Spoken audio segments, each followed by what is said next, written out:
You had mentioned earlier in our conversation that one of the places you go is the future, looking into the future of prophecy and where it's going. So many of our friends right now are talking about that we're entering into a new era. I hear words about a third Reformation. Yes. As we look to the future of prophetic ministry and prophecy, where do you see us going? Yes, thank you very much. Yeah, I am in this last two chapters. The 11th chapter, I talk about wisdom ways.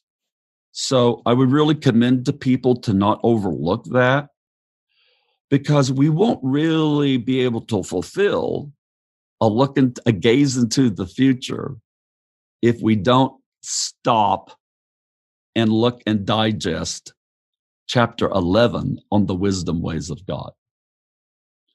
And so I am one who believes that we have entered into the fourth wave.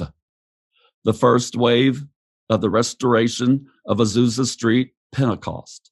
The second wave of the signs and wonders. And then the blend of the charismatic and the third wave movement, all beginning on the West Coast. We have now entered into the fourth wave that brings the convergence of the best of all those previous three waves of the Spirit. But bringing it into another language, we have celebrated 500 years of the Great Reformation of 1517, which would have been, then the 500 years would have been at 2017. We have now begun in a 500-year pattern. A jubilee is 50 years. So we've had 10 jubilees, 500.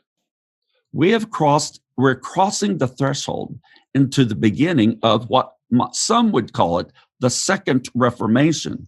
But I'm going to say that the Second Reformation is an entrance into the answer of the model prayer of Jesus, thy kingdom come on earth as it is in heaven. And it is an entrance into the beginning of the great transformation. And so we might some reference it as the third great awakening. There is where we are.